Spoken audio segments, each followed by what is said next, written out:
प्रणाम मित्रों, कुलदीप भगत online classes में पुनः स्वागत है आपका। देखिए, अपन बात करते हैं मौर्य साम्राज्य के बारे में। मौर्य साम्राज्य की राजनीतिक व्यवस्था अपन ने देख ली है और मौर्य साम्राज्य के अंदर अपन ने आर्थिक व्यवस्था देख ली है। आज जो अपन बात करेंगे ये मौर्य व्यवस्था के अंदर है या मौर्य साम्राज्य के अंदर है सामाजिक व्यवस्था की अपन बात करेंगे। देखिए, सामाजिक व्यवस्था के अंदर क्या क्या इंपॉर्टेंट बातें होती हैं इनकी अपन चर्चा करते हैं। सबसे पहले देखते हैं सैनिक संगठन। सैनिक संगठन सैनिक संगठन में देखें, जस्टिन जस्टिन है, यह है चंद्रगुप्त। चंद्रगुप्त की सेना है, इसे क्या कहता है? डाकुओं का गिरोह कहता है। डाकुओं का गिरोह कहता है या डाकुओं की सेना कहता है। पिलनी पिलनी के अनुसार चंद्रगुप्त की सेना के अंदर 6 लाख सैनिक थे। 6 लाख सैनिक थे पैदल, और 30,000 अश्व थे इसकी सेना में। 9,000 हाथी थे इसकी सेना में, और 1,000 रथ थे। ये किसके अनुसार है? पिलनी के अनुसार। नेक्स्ट अपन बात करते हैं मौर्य सेना। मौर्य सेना थी, यह यूनानी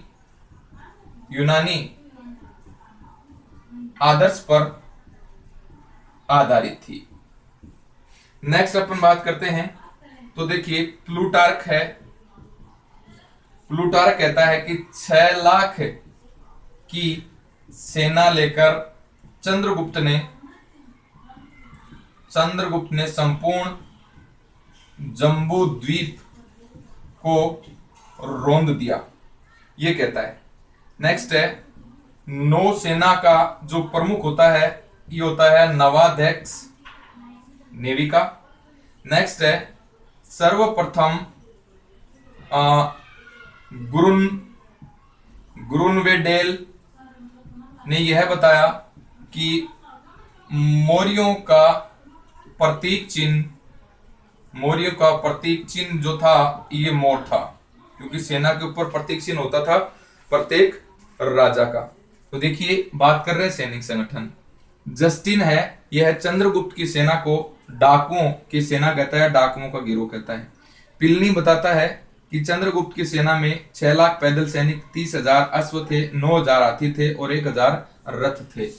मौर्य सेना थे या किस पे आधारित थी? यूनानी आदर्श पर आधारित थी। प्लूटार्क की बात करें तो प्लूटार्क का कथन है कि चंद्रगुप्त ने 6 लाख की सेना लेकर के संपूर्ण जम्बूद्वीप या संपूर्ण भारत को रौंद दिया। नौसेना का अध्यक्ष है, ये नवाध्यक्ष होता था। सर्वप्रथम है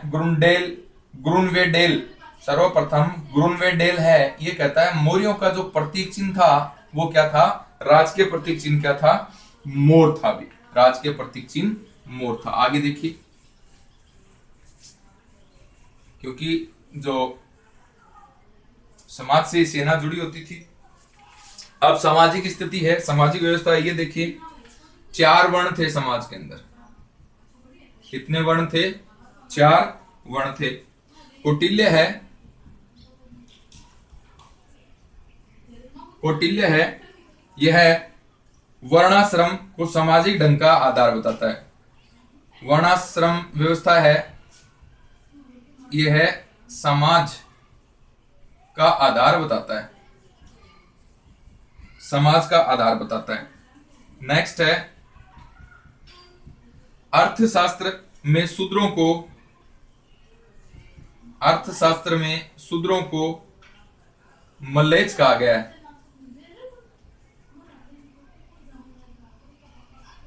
अर्थशास्त्र में शूद्रों को मल्लेच्छों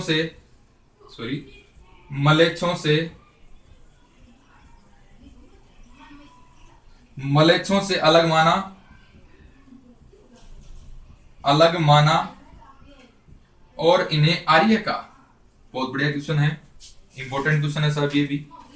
नेक्स्ट है मेगस्थनीज ने भारत में मेगस्थनीज ने भारतीय समाज है इसको कितने भागों में बांटा है? 7 भागों में बांटा है। नेक्स्ट है अर्थशास्त्र है। अर्थशास्त्र के अंदर कृषि, पशुपालन,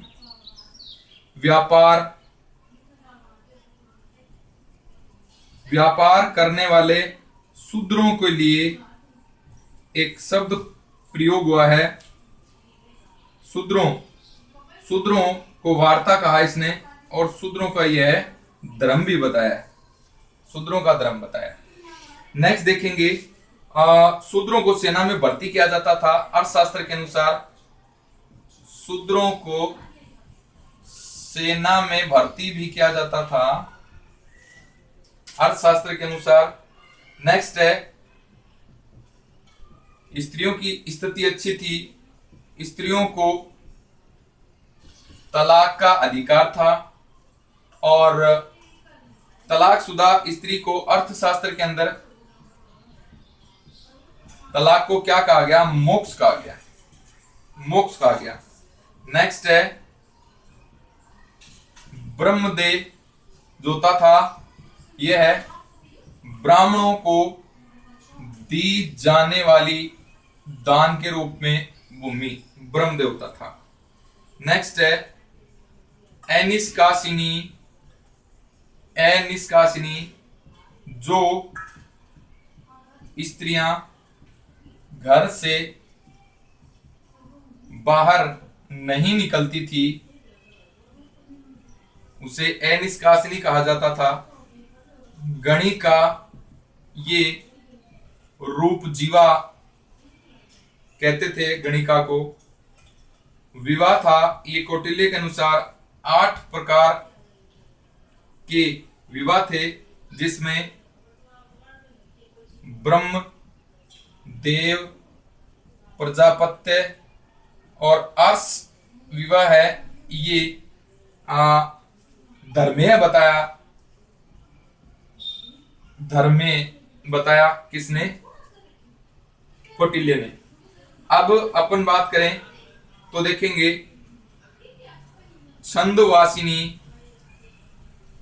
छंदवासिनी शब्द का प्रयोग है पुनः विवाह न करके स्वतंत्र रहने वाली महिला। नेक्स्ट है परिवारजिका ये महिला सन्यासी। परिवारजिका होती थी, महिला सन्यासी होती थी। देखिए सामाजिक व्यवस्था में 4 वर्ण थे कौटिल्य के अनुसार। कौटिल्य ने इन चारों वर्णों को यानी वर्ण व्यवस्था को समाज का क्या बताया है? आधार बताया। अर्थशास्त्र के अंदर शूद्रों को मल्लक्षों से अलग माना और इन्हें आर्य ही कहा। किसने? अर्थशास्त्र में कौटिल्य ने। बड़ा इंपॉर्टेंट क्वेश्चन है। मेगस्थनीज ने भारतीय समाज को कितने भागों में बांटा है? 7 भागों में बांटा है। अर्थशास्त्र के अंदर बताया गया है कृषि, पशुपालन और व्यापार है ये शूद्रों का क्रम है। शूद्रों का क्रम बताया है कि शूद्रों का ये क्रम है, और शूद्रों का यही धर्म है कि वो क्या करें? कृषि, पशुपालन और व्यापार करें। शूद्रों का धर्म बताया। नेक्स्ट, शूद्रों को सेना में भर्ती होने का अधिकार था। जो स्त्रियां तलाक लेती थी, यानी तलाक जो शब्द प्रयोग हुआ है अर्थशास्त्र में, उसे कहा गया मोक्ष। ब्रह्मदेवता था, ये ब्राह्मणों को दान में दी जाने वाली भूमि होती थी। एनिस्कासिनी होती थी, जो स्त्रियां गर्भ से बाहर नहीं निकलती थी, एनिस्कासिनी होती थी। गणिका इस रूप जीवा यानी वेश्या, रूप जीवा। नेक्स्ट है विवाह 8 प्रकार के थे, और 4 प्रकार के विवाह जो हैं ब्रह्म विवाह, देव विवाह, प्रजापत्य विवाह, आर्ष विवाह। इन विवाहों के लिए अर्थशास्त्र के अंदर धर्मेय शब्द का प्रयोग हुआ है। छंदेवासिनी होती थी, पुनः विवाह न करके स्वतंत्र रहने वाली महिला होती थी। परिवारजिका होती थी, ये महिला सन्यासी होती थी। नेक्स्ट देखें आगे। नेक्स्ट देखेंगे अपन और क्या इंपॉर्टेंट बातें होंगी। तो आगे देखिए आसूय पिस्या, आसूय आसूय पिस्या, आसूय पिस्या, या इसका एक नाम और है अवरोधन, एक नाम और है अंतपुर। ये होती थी अंग रक्षिकाएं, अंग रक्षिकाओं को कहा जाता था। कौटिल्य ने विवाह की उम्र है, विवाह की उम्र बताई है 12 वर्ष लड़की के लिए और 16 वर्ष लड़के के लिए। ये विवाह की उम्र बताई कौटिल्य ने। नेक्स्ट है प्रवहण, जो है ये सामूहिक एक समारोह होता था, सामूहिक समारोह जिसमें खाने पीने की वस्तुएं होती थी। नेक्स्ट है कारु, ये होता था देवताओं की मूर्तियां बनाने वाला कारु। नेक्स्ट अपन बात करें तो देखेंगे मेगस्थनीज, मेगस्थनीज है, मेगस्थनीज व स्ट्रेबो, मेगस्थनीज व स्ट्रेबो के अनुसार, मेगस्थनीज व स्ट्रेबो के अनुसार भारत में दास प्रथा नहीं थी, भारत के अंदर दास प्रथा नहीं थी। नेक्स्ट है कुछ समाज के अंदर शब्दावली आती है, तंतुवाय, ये था जुलाहा। नेक्स्ट है रज्जुकार, ये था धोबी। नेक्स्ट है स्वर्णकार, ये सुनार हो गया, चरमकार सुनार हो गया, करमार ये था लुहार, और कुट्टई या कुट्टक ये होता था बढ़ई। ये कुछ शब्दावली हैं। देखिए आसूय पिस्या या अवरोधन या अंतपुर, ये सभी अंगरक्षिकाओं के लिए प्रयुक्त होने वाला शब्द है। कौटिल्य है, इसने विवाह की उम्र कितनी बताई है, लड़कियों की 12 वर्ष, लड़के की 16 वर्ष। प्रवहन है, ये सामूहिक समारोह होता था, और एक सामूहिक समारोह है, इसके अंदर खाने पीने की चीजें हैं ये प्रयुक्त होती थी, खाने पीने की चीजों का एक समारोह होता था। कारू के देखें तो कारू में क्या होता था, देवताओं की मूर्ति बनाने वाला जो होता था वो क्या कहलाता था, कारू कहलाता था। मेगस्थनीज व स्ट्रेबो के अनुसार भारत में दास प्रथा जो थी वो नहीं थी। नेक्स्ट है तंतुवाय, किसके लिए प्रयुक्त होता था, जुलाहे के लिए, रज्जुकार धोबी के लिए, करमार लुहार के लिए, और कुट्टक बढ़ई के लिए प्रयुक्त होने वाला शब्द था। आगे देखिए, आगे अपन बात करेंगे मौर्यकालीन कला। मौर्यकालीन कला की बात करते हैं। मौर्यकालीन कला में क्या क्या बातें होंगी, ये देखिए गंगा घाटी के अंदर, गंगा घाटी है, गंगा घाटी के क्षेत्र में लोहे का प्रयोग, लोहे का प्रयोग, आहत सिक्कों का प्रयोग। नेक्स्ट है NBPW नामक मृद भांड, पक्की ईंटों का प्रयोग, मंडल व कूप, मंडल तथा कूपों का प्रयोग से उत्तर पूर्व में, उत्तर पूर्वी भारत के अंदर नगरों की संख्या बढ़ी, नगरों की क्या बढ़ी, संख्या बढ़ी, नगरों की संख्या बढ़ी। नेक्स्ट अपन बात करते हैं उड़ीसा का एक स्थान है शिशुपालगढ़। शिशुपालगढ़ तथा बंगाल का एक स्थान है चंद्रकेतुगढ़। चंद्रकेतुगढ़, यहां से इन मृद बांडों, ये मृद बांड मिले हैं। और मृद बांड कौन से मिले हैं? NBPW मृद बांड हैं, ये मिले हैं। यानी यह कौन से काल के हो गए? मौर्य साम्राज्य के काल के मृद बांड हो गए। नेक्स्ट अपन देखें बुलंदी बाग। बुलंदी बाग में लकड़ी का महल है अशोक का, ये मिला है। कुम्भहार, कुम्भहार में राज प्रासाद है, ये मिला है। इसके बारे में संपूर्ण बात कर ली अपन ने पहले भी। नेक्स्ट अपन बात करते हैं कास्ट। कास्ट की जगह और पत्थर का उपयोग है, यह शुरू हो गया था। और एकाश्म पत्थर के स्तंभ हैं, ये बनने लगे। नेक्स्ट है चमकदार पॉलिश है, इसका प्रयोग होने लगा।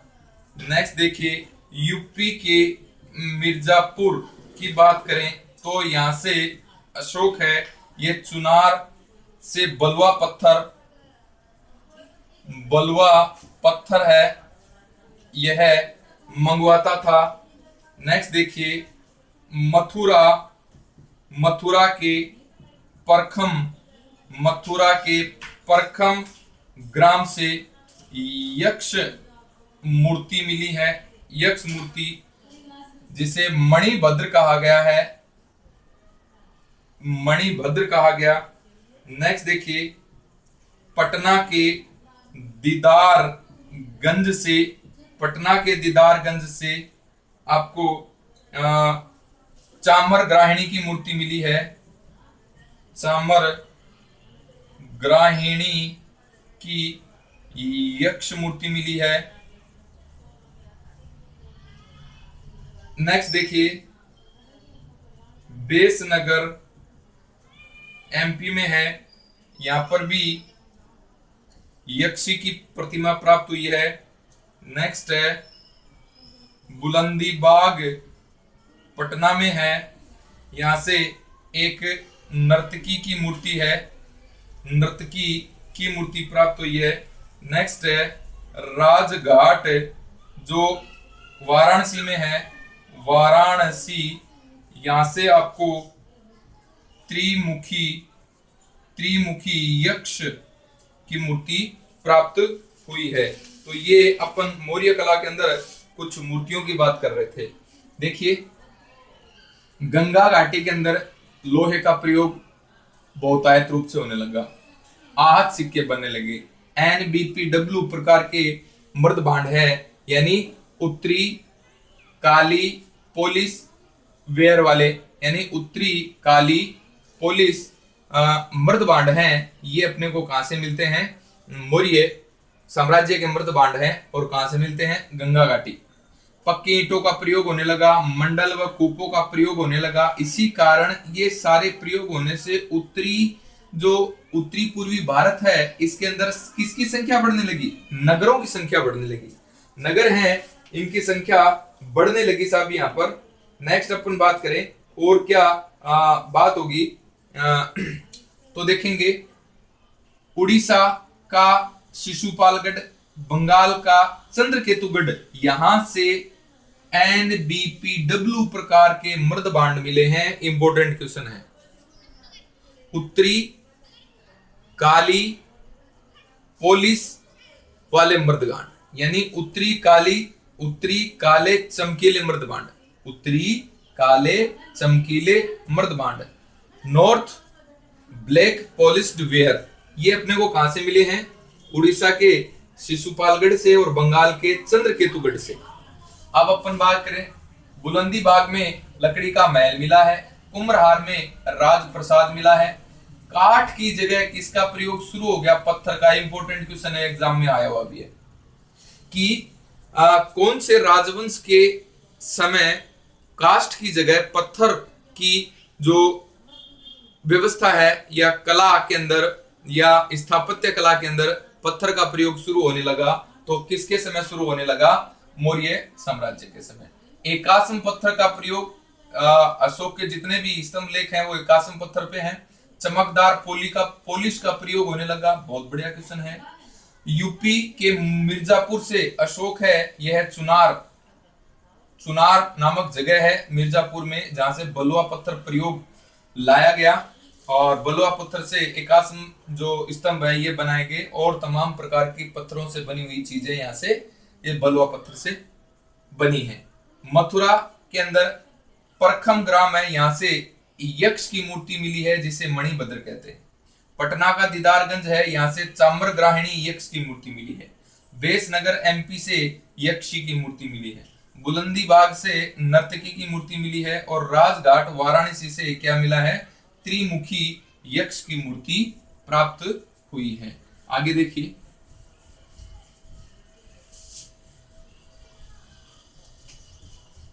आगे अपन और कुछ इसमें इंपॉर्टेंट बातें हैं वो और देख लेते हैं।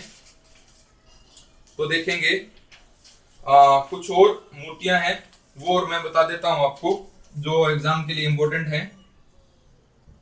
उदयगिरी कर्नाटक में है, यहां से वराह की मूर्ति मिली है। नेक्स्ट है देवगढ़ यूपी में है, शेष शाही मूर्ति मिली है शेष के ऊपर। मंडोर राजस्थान में है, श्री कृष्ण की मूर्ति मिली है मौर्यकालीन। नेक्स्ट है सारनाथ से बैठे हुए बुद्ध की मूर्ति प्राप्त हुई है। सुल्तानगंज यहां पर खड़े हुए बुद्ध भगवान की मूर्ति प्राप्त हुई है। सारनाथ में 4 शेर दिखाए गए हैं। नेक्स्ट है संकिसा एमपी में है, संकिसा के अंदर हाथी की मूर्ति मिली है, ध्यान में रखना है। दोली के अंदर भी हाथी की मूर्ति मिली है, ध्यान में रखना है। कालसी उत्तराखंड में है, दोली आपकी उड़ीसा में है। कालसी में भी आपको हाथी की मूर्ति मिली है और इस मूर्ति के ऊपर एक शब्द अंकित है ब्रह्मी लिपि के अंदर, क्या है? गजोतम लिखा हुआ है ब्रह्मी लिपि के ऊपर। लोहानीपुर पटना के अंदर है, बिहार में। 2 जैन दिगंबर मूर्तियां मिली, 2 जैन दिगंबर मूर्तियां मिली है। देखिए कुछ मूर्तियां हैं इनकी अपन चर्चा कर ले। उदयगिरी के अंदर वराह की मूर्ति मिली है कर्नाटक में। देवगढ़ यूपी में शेषशाही मूर्ति मिली है, यानी विष्णु से संबंधित है। मंडोर राजस्थान श्री कृष्ण की मूर्ति मिली है। सारनाथ जो है ये देखिए बैठे हुए बुद्ध की। सुल्तानगंज है खड़े हुए बुद्ध की। सारनाथ के अंदर कितने शेर दर्शाए गए हैं? 4 शेर दर्शाए गए। संकिसा के अंदर हाथी की मूर्ति है, दोली के अंदर हाथी की मूर्ति है। ये संकिसा और दोली वाला जो क्वेश्चन है यह नेट के अंदर पूछा जा चुका है और ये मूर्ति से संबंधित क्वेश्चन था। कालसी के अंदर हाथी की मूर्ति है और इस मूर्ति के ऊपर ब्रह्मी लिपि में क्या लिखा हुआ है? गजोतम लिखा हुआ है। लोहानीपुर ये आपका पटना में है, यहाँ पर 2 जैन दिगंबर मूर्तियां मिली है। 2 जैन दिगंबर मूर्तियां मिली हैं जो कौन से शासनकाल की हैं? मौर्य शासनकाल की हैं। तो ये तमाम बातें थी, ये आपकी मौर्यों की अपन ने कला देखी है और सामाजिक व्यवस्था देखी है आज की क्लास के अंदर। आशा करता हूँ आपको पसंद आई होगी। इसके बाद में जो अगली अपनी जो क्लास होगी ये होगी मौर्योत्तर काल के विषय में। धन्यवाद मित्रों।